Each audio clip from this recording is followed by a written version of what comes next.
Ito na ang latest sa lagay ng ekonomiya sa Manila, Philippines.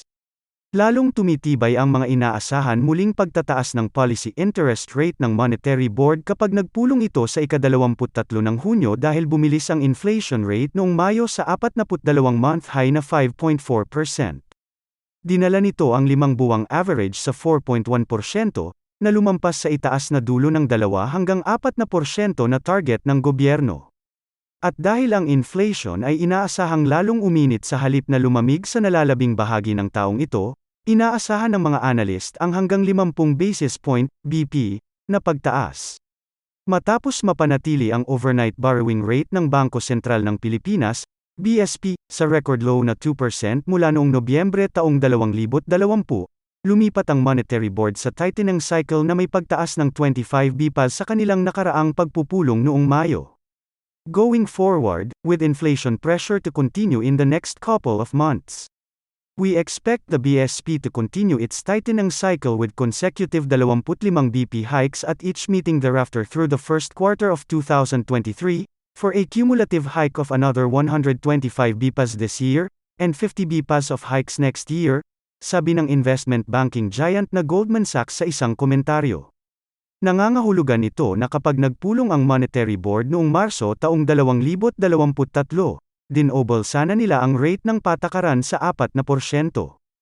Walang pagbagal sinabi ni June Neri, lead economist sa Bank of the Philippine Islands, na hindi inaasahang bumagal ang inflation mula ngayong buwan hanggang Pebrero taong 2023.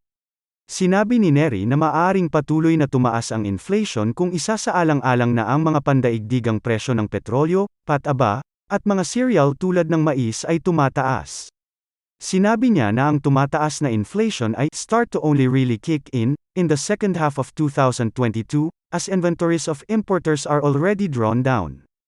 Isinabi ng Ingbank Senior Philippines economist na si Nicolas Mapa na inaasahan na nila ngayon ang mga policy rate hikes sa taong ito na aabot sa isang pinagsama-samang 125 bps, sa halip na ang kanilang dating forecast na 75 bps. With price pressures likely to persist, expect the BSP to retain a hawkish stance for the rest of the year, Mapa said.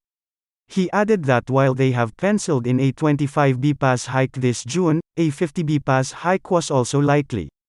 Para sa pinuno ng Pantheon Macroeconomics na umuusbong na ekonomista sa Asia na si Miguel Chanco, ang inflation ng pagkain at transportasyon ay will soon peak, if they haven't done so already, and are likely to see a sustained slowdown in the second half of this year, even if global oil prices remain sticky. Dahil dito, we continue to believe that the BSP's second rate hike this year, which we expect to take place this month, probably will be its last for 2022, sabi ni Chanco. Ayon kay BSP Governor Benjamin Diokno, ang inflation ay inaasahang tataas sa target range ng gobyerno ngayong taon at sa susunod, na mag-a-average near the upper band of the target range for 2023. The upside pressures emanate from the potential impact of higher oil prices, including on transport fares, as well as the continued shortage in domestic pork and fish supply, sabi ni Diokno.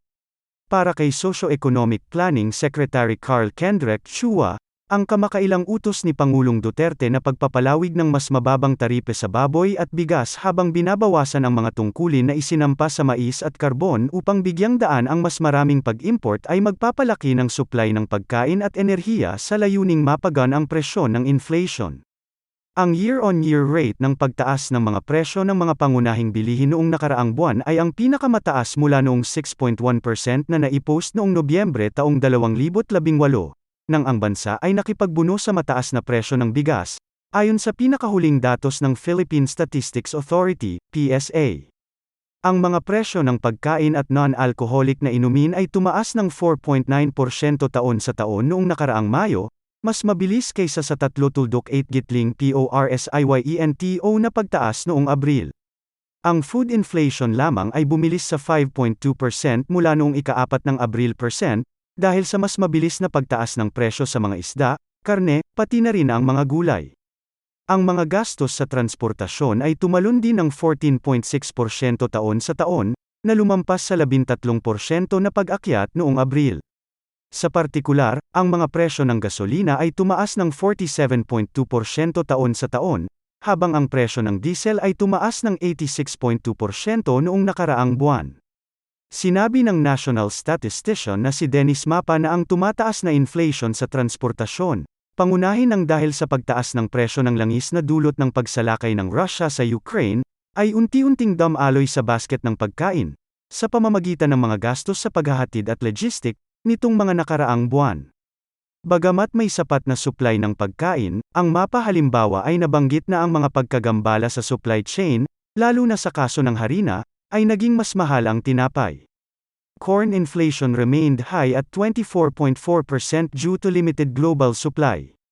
In contrast, rice inflation remained stable and decelerated to 1.5% amid the implementation of the Rice Tariffication Law and Executive Order, EO, number 135, which diversified the country's rice sources, ang ahensya sa pagpaplano ng Estado na National Economic and Development Authority, NEDA, sinabi sa isang pahayag. Private transport inflation accelerated to 47.9% from 44.4%, while public transport remained muted at 1.6% due to fare regulation. Household inflation for electricity, gas, and other fuels also remained high even with a slight deceleration at 18.8% from 19.9%, dagdag ng NEDA.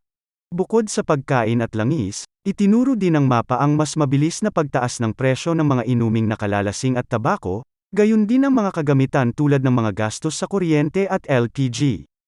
Ang inflation sa labas ng Metro Manila ay tumaas sa mas mabilis na 5.5% noong Mayo mula sa 5.1% noong Abril. Ang pagtaas ng presyo sa National Capital Region, NCR, ay mas mabagal sa 4.7% year-on-year bagamat tumaas din mula sa 4.4% noong Abril. The Russia-Ukraine conflict has disrupted the global supply chain and elevated commodity prices, particularly for fuel.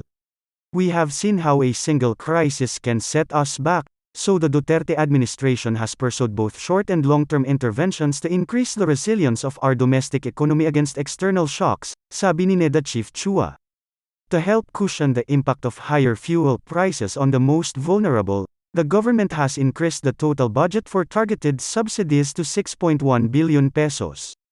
As of June 1, 2022, over 180,000 public utility vehicle (PUV) drivers and operators have received their P6,500 fuel subsidy under the Pantawid Pesada program. At the same time, more than 158,000 farmers and fisherfolk are also set to receive P3,000 as fuel discounts, ayon kay Chua. Moreover, to facilitate the entry of more goods at lower prices, President Duterte issued EO 171 to modify tariff rates for pork, corn, rice, and coal. EO 171 extends the validity of EO 134 and 135, which lowered the most favored nation, MFN, tariff rates for the importation of pork and rice. The EO also reduces MFN tariff rates for corn to 5% in quota and 15% out quota, citing that corn accounts for more than 50% of the total production cost of large-scale broiler and swine farms, dagdag ni Chua.